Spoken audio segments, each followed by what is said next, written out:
guys, welcome to the Keep It Spiritual show and podcast with myself, Chris Meredith. First of all, make sure you hit that subscribe button and you give us a massive thumbs up. Now, in this video, I bring you the fabulous Steve Nobel. Now, Steve Nobel, first of all, he's an author. He's written so many books on awakening, on Starseeds is one of my favorites as well, and he does healing on the soul matrix. He's got many videos here on YouTube, which is all about awakening and raising that vibration. You can go and check him out underneath right now. Now, I'm so glad I got to catch up with the fabulous Steve Nobel, because there's so many questions right now about the time that we're going through that it's a bit of an awakening. You know, people are talking about the 3D, the 4D, the 5D, and also what's been brought to my attention is starseeds. You know, you could be a starseed right now. I think I'm a starseed as well, but what is that? I really wanted to get into the nitty-gritty,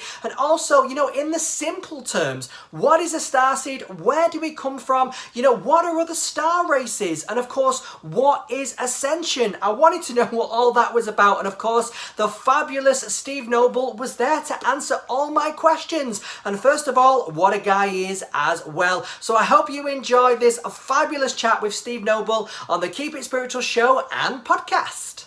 So first of all, you know, Steve Nobel, many people I'm sure will know you, but to any listeners and viewers out there, you know, you've written 5 books. You were the director of alternatives in London as well. You know, you've created your own healing system. I mean, how would you describe your journey so far, Steve? Bumpy. So in the 90s I had a lovely awakening. It was kind of early 90s. I kind of woke up, spiritual teachers, angels, synchronicity flow, and I got introduced to alternatives, and I gave up corporate world and I moved into that and became a director. And then around 2010 I had another awakening, which was much more bumpy. It was more dark night of the soul, more going down into not really even depression, but just going into a kind of darkness and weird dreams in the night, and weird sensations in my body. I had to stop meditating. My intuition switched off, so it was a bit of a difficult time. And then after 6 years I woke up and I was told, well, I remember waking up and I was just told, it's time to get back on track, time to talk about Starseeds and Ascension. I was like, oh, really? Okay. Well, I don't know if I know much about it, but... And that's it. And that's obviously, you know, why I'm glad that we've connected, Steve, in such a way. And first of all, you know, Starseeds have come into my conscious more than anything over the last couple of months. I mean, first of all, for anyone that doesn't know, Steve, what is a Starseed? So a Starseed... we have to take a step back and say that the soul is multidimensional, and what that means is we've lived many lifetimes, and there are many places where we can actually experience life. So the earth plane here on the earth is just one place we can have lives. And you know, if you read the Bible, Jesus said, in my Father's mansion there are many rooms, which I kind of at the time was like, what does that mean? But now I understand it, meaning that there are existence. And so Starseeds have lived in other places, other star systems, other alien. We can think about alien, or, you know, it's like they'd be attracted to the sci-fi stuff because they feel a natural connection to it. They feel a natural connection to the stars, also to nature and being here. But most Starseeds, I would say, find the Earth, or have found the Earth, difficult. I think even the current wave of Starseeds would say the Earth is difficult. And this is because Starseeds are naturally very sensitive. I mean, more sensitive than most. They can feel stuff. They're usually the black sheep of the family. They're the ones who kind of feel it all, where other people are saying, what's the problem? You know, why are you so sensitive? They're drawn to alternative lifestyles. They're drawn to futuristic, alternative ways of living, sci-fi. They think out of the box, and so they're often considered very weird by people around them. And if they're anything like me, I think a lot of the older, you know, I was born in the 50s, we decided, well, I think I'll try to be normal. You know, I tried to be normal, even though as a kid, I was kind of, well, as a kid, you can get away with it. You know, I read superhero comics, and as a teen, I was into Star Trek and all that. But I started to get the feeling increasing that I was being considered weird, and I was considering myself as weird. I was drawn to spiritual, at the age of 16, spiritual organizations, which was quite weird for a 16-year-old. yoga, and when I was doing yoga, it wasn't so trendy as it is nowadays. Everyone does yoga, but in those days, we did football and went to the pub, and I didn't do Steve yoga. goes and does yoga. I was doing yoga. I was macroneurotic at the age of 16. My parents were like, "What's this boy do?" He's gone from captain of the football team, or I was actually captain of the athletics team for a while, and then playing football to this. What's happening to him? So I realised they were struggling, and I was struggling as well, thinking, what do I do with all this stuff? So at the age of 17, I thought I'll be normal. I got a normal job. I got engaged at the age of 18 and got married, had 2 children, my daughter at 22, son at 25. So I had a normal life. But then the awakening came when I was in my early 30s, and that just blew me out of all that, and I had to find another trajectory, really. So it's kind of like the first awakening was lovely and magical, and the second one was a bit tougher. Yeah. So that was my experience, really. Yeah, it's interesting to know, because obviously people might be going through this right now, and something that you do. I mean, you're a very busy man anyway, Steve. I mean, but you're helping people all around the world with your healing and awakening work as well. And you've created a healing system called the Soul Matrix Healing for Starseeds. So what's that all about, Steve? Yeah, well, I kind of thought, what kind of system would have really helped me get through all this, and basically it's a kind of synergy of a number of systems. Well, that worked really well. I'm very pragmatic. It sounds great, but does it work? I've explored loads of weird trainings and metaphysical and shamanic and Wiccan and all of that, and I thought, yeah, but it's great, it sounds great, but does it work? And if it works, then I will not only feel better, but I'll be able to shift in some way, do something that I couldn't do before. So these are all the things that I've applied to myself in the areas of money, relationships, work, happiness, success, etc. And I find that naturally we're meant to be happy. There's no universal law that says we mustn't be happy, we mustn't be successful, we mustn't be abundant. But there are things in the way that block it. So when we pull off those layers, then our natural resourcefulness and natural brilliance, you could say, can start to come out. And we're shedding layers of conditioning from family that might not have got who we are. We're shedding layers of other lifetimes where this is where it gets a bit esoteric, where imagine, let's just say you've had many lifetimes and one or two of those lifetimes were difficult. Let's say you decided to be a bit spiritual, share a message, and you got slapped down or killed or imprisoned for that. In this lifetime, you might go, well, I think I like to do it, but I'm a bit frightened of doing it, So we have to kind of unplug those restrictions.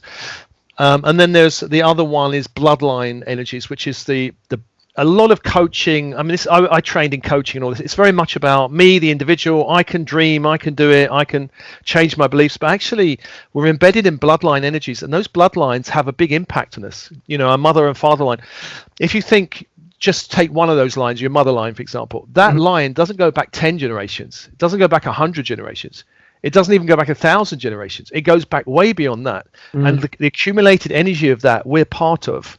And so there are a lot of healing systems coming up now, family constellation work, which is about how we are affected by grandparental energies or further on. So there's many facets to it that we have to unplug, so that then we can start really feeling our own true energy, our own true connection to our own higher self, our deeper intelligence, you could say.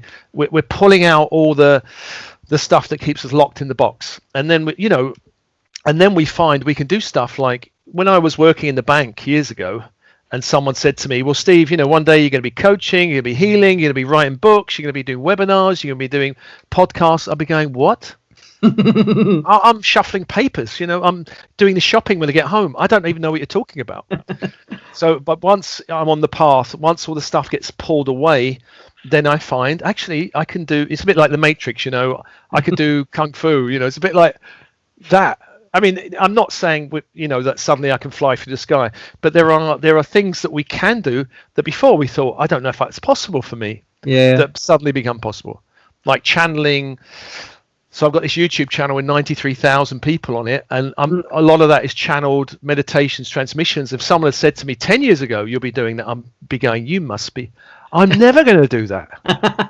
And I love it, and I love that you are doing it, and it is. But I mean, when you look back then, and people say these things, you're like, "What? I'm not. That's just out of my world. That's not gonna happen." But obviously, you know, you're living proof of that, Steve, which I absolutely love. So back on the Starseed kind of way of things, Steve. So you know, a lot of people are waking up right now, you know, and thinking, you know, they are Starseeds or you know, a star race. So how would you know if you are a Starseed or maybe a different star race?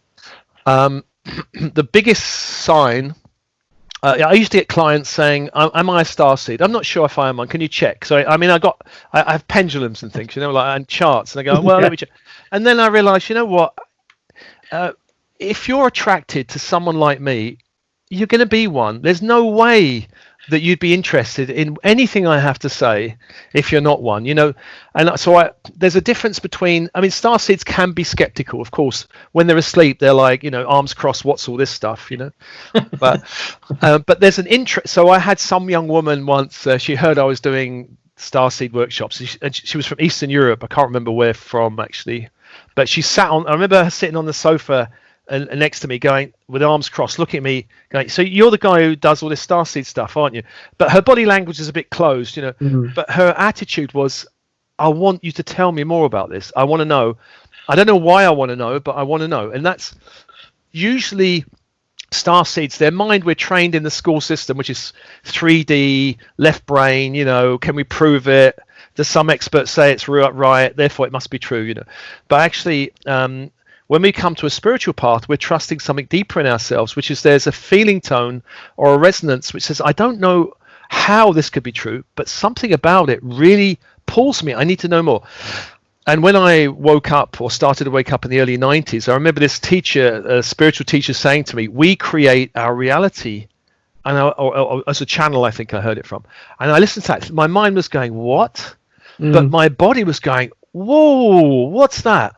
I need to find, and I remember reading loads of channeled books around, because in the 70s, and 60s and 70s, the whole concept of we create a reality was coming out. You know, there were some great channels like Seth and others that was talking about it.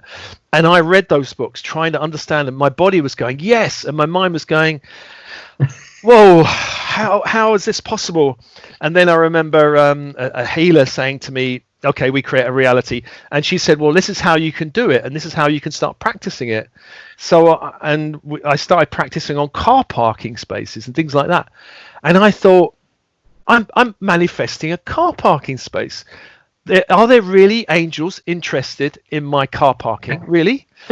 But you know, there's a kind of thing around when we experiment on these things. There's a kind of there's a synchronicity. You know, if it works once or twice or 3 times or 5 times or 8 times, or it begins to work much more than is, you know, coincidence. And then you go, there's something happening here that's beyond just a coincidence. Oh, well, they just left at the right time, you know. So, and I explored other things, and I got really interested in that whole subject. I began teaching it for a while. And manifestation is a very interesting subject. Now, starseeds are interested in that. Yeah. But non-starseeds will go, mate, that's crap. That's rubbish. You know, what are you talking about? That is not possible. And I've had some conversations with people around this, and I have said to them, I remember one person said to me, actually in the alternatives organization, so she's a bit open and spiritual. She said, you know, all this manifestation stuff, no, it's not possible. You know, I said, look, you can. Even the weather can be adjusted. And he says, no, it's not possible. So I said, well, look, the weather, it's miserable, it's grey. Look, we haven't looked at the weather report. Let's both focus on brilliant sunshine in the morning and see what happens. The next morning, I woke up, pulled the curtains, brilliant sunshine. I came in the office. She didn't say a word. She refused to talk about it and said, I'm not talking about it, you know. So, and other stuff, you know, even weirder stuff. You know, I used to do rituals, and I took my son on. He was only 14 at the time. He didn't believe in any of this stuff. And I took him in the Lake District on a ritual, and he didn't want to do the ritual. It was a bit weird. I mean, I understand he's a 14-year-old. There's a lot of adults doing this weird ritual, singing and chanting and doing all this other stuff. But then for some reason, I don't know why, he said in the morning, Dad, I'll do that ritual. You know, and I was like, oh, all right, then if you want to do the ritual, fine. So the next morning he did it with all these adults chanting and singing, come on, Peter, yeah. And then he got back to London, and what he wanted to manifest, which seemed to be impossible for him before, suddenly became possible. He wanted to get a work placement somewhere that was completely closed. He had 3 letters offering him a work placement when he got back. He freaked out. His mother phoned me up, says, "What have you done to our son?" Now, he thought he was in some black magic ritual or something, but you see, that can happen when it happens to people, then the mind is just too much. They close down and go, whatever that was, I don't want to know. Yeah, I can. I mean, even, when you just say about, waking up and opening up, like when you start to see things that your own mind can't really compute, like we just seem to close off. And that's it, like, oh, I don't want to know what that is. I don't want to know. That's it. I'm done. I want to live my normal life. And I suppose, like right now, I mean, one thing, what a lot of people are speaking about, Steve, is, us leaving the 3D, existence and, moving on to the 5D existence. I mean, so what is that, first of all, Steve? What is that? Well, we've lived in 3D for I don't know how many thousands of years, and 3D is a rocks are hard, water's wet. It's us against them. It's empire against empire. It's Labour versus Conservative, Democrat versus Republic. It's polarity. It's very much fear and separation and what I can grab and protect. And it's everything we read in the papers. It's everything we mostly see on Netflix. It's that kind of world. It's crime. It's be careful. It's the virus will get you. It's all this kind of stuff. And it's about. The power in my reality is in those in charge above me in the pyramid. There's the Pope, and there's the Prime Minister, and there's the President, and there's the CEO of my company. So I don't have any power. It's all like that. 4D, the shift into 4D, and also 3D is I had this one lifetime. Maybe there's sin and hell and religious ideas and all of that. But when we go to 4D, it opens up into I'm a multidimensional soul. I live many lifetimes. This is one of them. Yes, there is karma. It's not punishment. It's just a kind of a bank account, or you could say a collective record that's saying where I've missed the mark, where I need to learn, where I need to adjust, where I need to kind of move towards, that kind of thing. It's not about punishment. There is no eternal hell. There are places which are not very nice, in terms of the spirit to go to. But if you've lived a really dreadful life, energetically, vibrationally, then when you leave the planet, you're not going to some beautiful. You're going to have to learn. There's a kind of reflection that goes on, but it's not punishment. It's about it's about growth and movement. So growth in 3D is about suffering and struggle. We suffer and struggle to grow. We have to really earn our place in heaven. But 4D is around growth through joy. This is one of the new paradigms. Like when I first heard that, you can grow through joy. What? And my mind had to go, what does that mean? So this is one of the paradigm shift. We grow through joy. We have many lifetimes, and I'm not one being. I'm many energies. So that suddenly this psyche becomes many things. I have a masculine. I have a feminine. I have all these parts of me which I can access. I might be vulnerable. I might be powerful. I might be introvert. I might be extrovert. I might be rebellious. I might be, let's please everyone. I have all of these things inside of me. I've lived many lifetimes. Everything is energy. I manifest my reality. So the big shift in 4D is I create my reality. So the shift is not my boss or my mother-in-law create my reality, but I do. And not only that I create it, but I co-create it. Now, anyone living in a 3D mindset will go, oh, so you're to blame then if things go wrong. That's typically the answer. So if you create it, then it's all your fault. Because in 3D, it's all about who's to blame, who's responsible, who can we point the finger at, But in 4D, it's about responsibility. I'm responsible for my reality. If it's not working, I can adjust it. I can change something. Yeah. It's also about the world is in our mirror. So if there's something not working, I can change my belief system, my stories, my value. I can rejig myself, and then the outside world starts to shift. So this is what I've went through for the last 20 odd years, of exploring 4D, exploring manifestation, exploring changing my scripts, my stories, my belief systems. It's been quite intense for me, like 24/7, actually 20 odd years about that. And then recently, since 2012, 5D is really coming online. It's and we can see that 5D is a shift out of 4D, which is around everything is vibration. So 5D is about vibration. If I can stabilize my vibration in peace, joy, love, unity consciousness, my whole reality will shift forever. I don't have to manifest. I don't have to sing the mantras or do the vision boards. I can just be. It's about being and moving in the world. You know, this is the energy of what Christ was talking about, and Buddha, I think, where we're really connected to a much higher source, a much higher part of ourselves, and we move through the world like that. We're in the world, but not of the world. You know, we know that the body is a temple of the spirit. The spirit is immortal, but the body is not immortal. Our time is precious. We're here to have fun, play, grow, be of service. So it's a shift. I mean, I don't know if there is a distinction between 4D and 5D. In 5D, we don't really grow through struggle. There is no struggle anymore. It's all about we're in the right place at the right time. Synchronicity becomes much more easy. We don't have to work at it. There's either I'm in flow or I'm out of flow, and then we just get back on flow. So life becomes a lot easier. There's, you know, I find in 5D you were less affected by the collective fear, like this virus thing going on at the moment. Yeah. All this continuous pummeling out of, you know, fear and everything. You know, I listen to it and I go, no. Yeah, me too, Steve. I don't watch the news. I don't let it feed me, because it's fear and I don't like it. And I'm like, no, it's not. I don't agree with you at all. I really, really don't. And it's like, I'm not leaving. I know we're on lockdown and, you know, obviously people, you know, passed away and things like that. But, you know, collectively, really everything that's happening, even people just pausing right now, I think is doing the world and ourselves, you know, such a good justice to go through this time that we're going through, and it's only going to get better. Yeah, I think a lot of people are treating it like a spiritual retreat. You know, yeah, I am. Totally, I am. I've read so many books. So many books, Steve. I've run around the local park so many times, more than I normally do. I've researched, I've been reading, I've been stretching and doing more yoga than normal, connecting with friends on Zoom. You know, it'll be nice to meet them in person, of course, but treat it that way. And I'm just really, I mean, I know people around me are really affected by it and really are a bit terrified by it.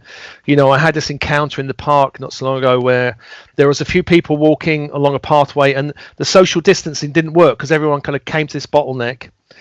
And we was kind of standing back a bit, and this woman stood off the path in the bushes. She had a dog and a young kid with her. Stood off, and as people walked past her, she shouted out to everyone, "I don't want to die." And we went, "Oh well, bless you. You know, well, no, we hope you have a long life and you'll be all right. You know." But that level of panic now.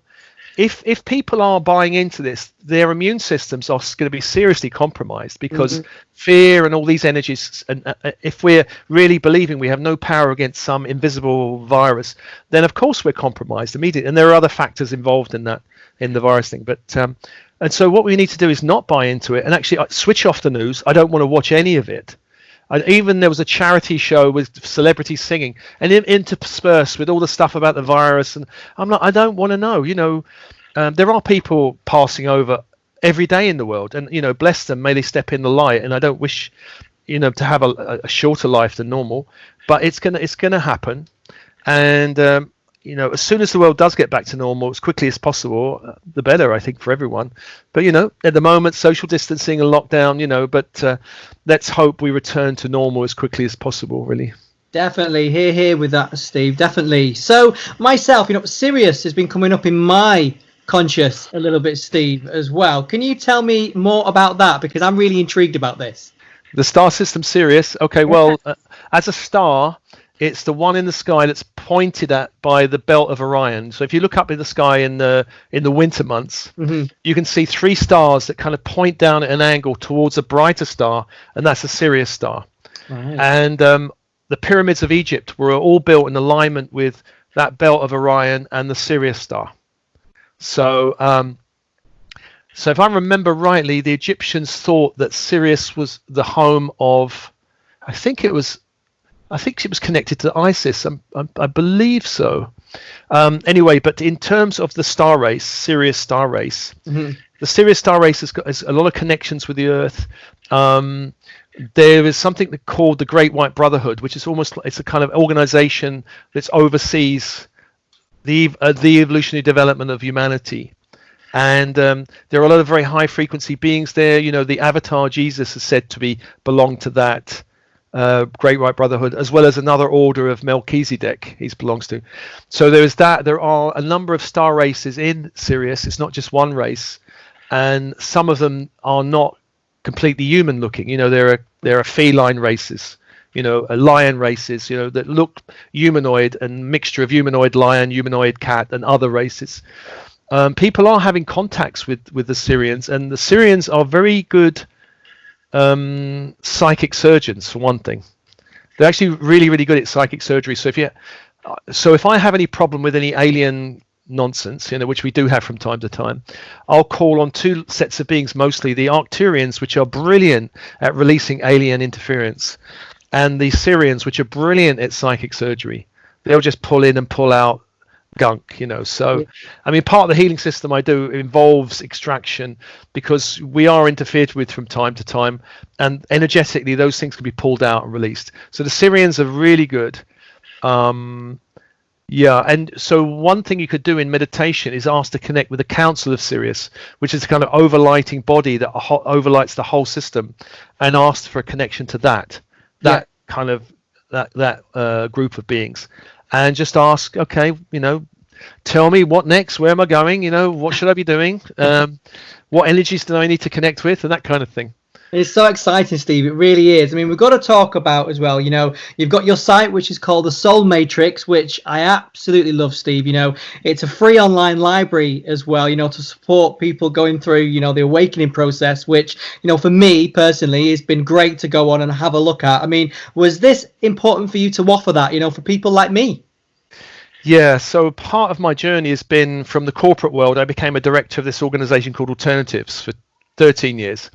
So in that organization, based in a church in London, Piccadilly, we used to host all these authors.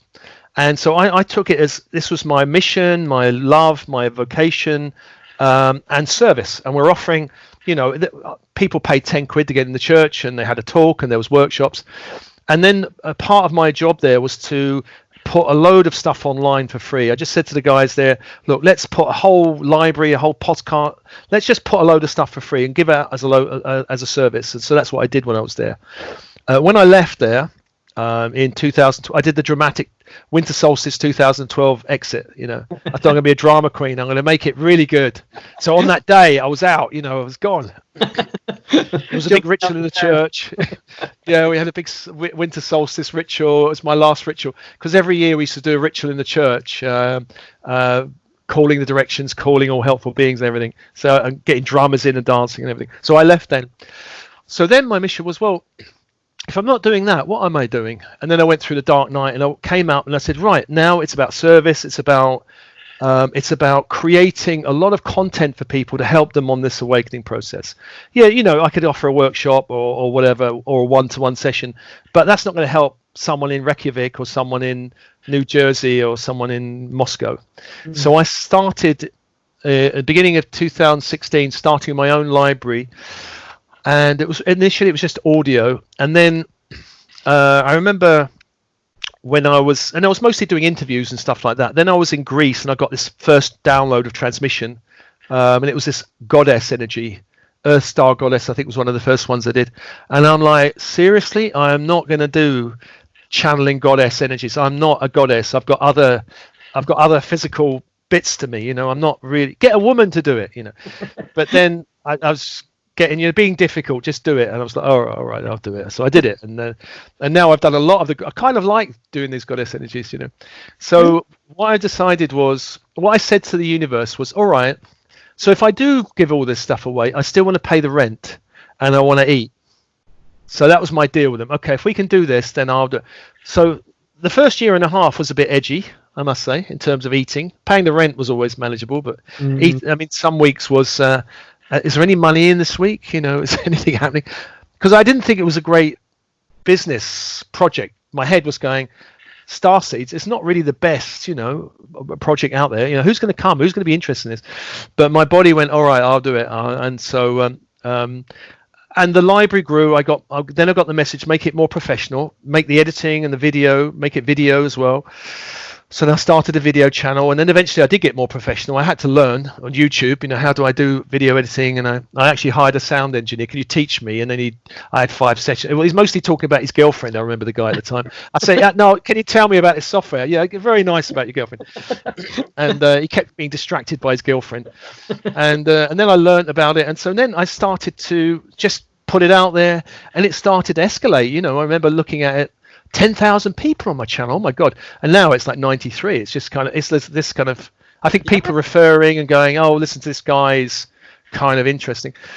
But the one thing I think about this work is around Ascension, money is great. Money is energy, and money is the fuel for the journey.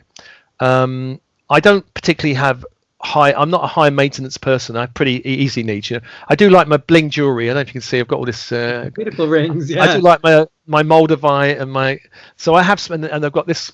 I bought this one recently. This is a black diamond little necklace, and I've got a black diamond. So I mean, yes, all right, but on my jewelry, I may do go over the top sometimes. But a lot of it, I mean, it's all crystal. Each ring has a meaning. So I use it for the work. But mostly, I don't really have high needs around money. But what I notice is there are some spiritual teachers that saying, and friends who have done it as well.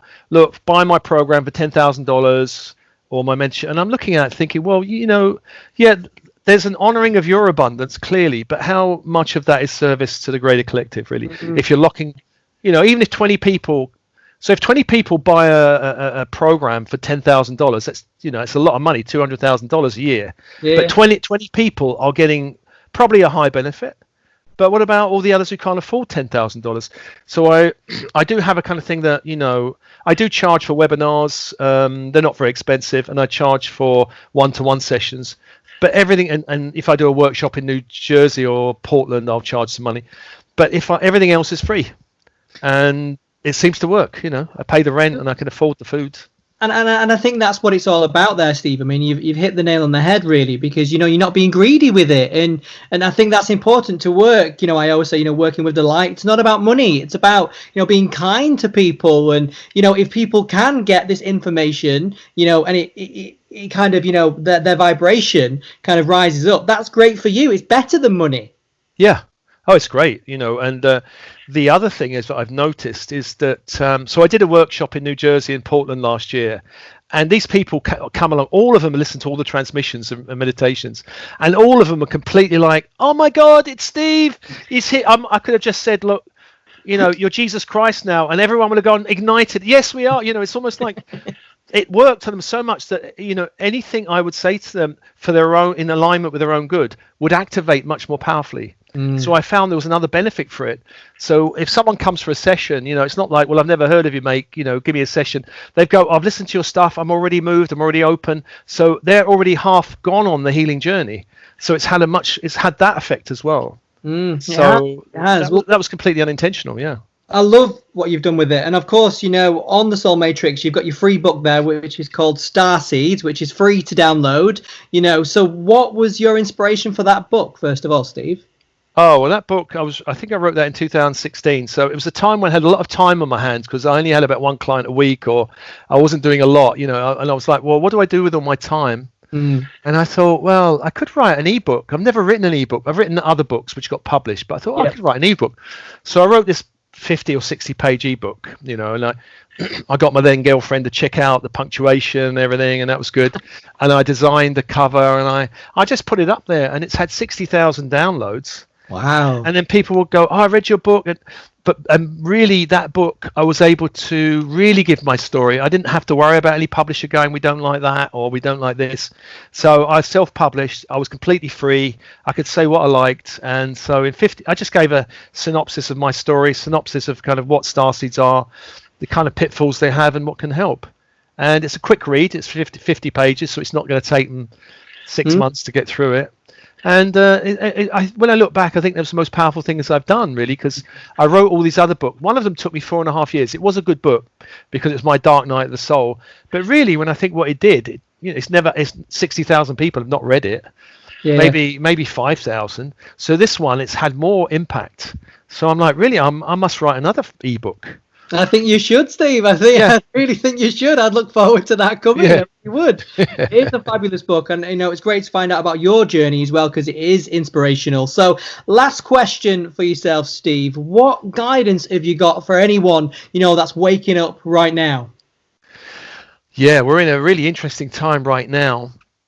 So I think the world events that's happening right now are all part of the shift. There is an interplay of light and also, you could say, forces which are not too happy with the light, and these kind of forces are playing out. This is kind of a dance going on at the moment, but both the light and we can call anti-light are themselves part of the dance and are waking up the planet. So I think this current virus, what could you call it, crisis or whatever you call it, is part of that dance, and a lot of people are going to wake up as part of it.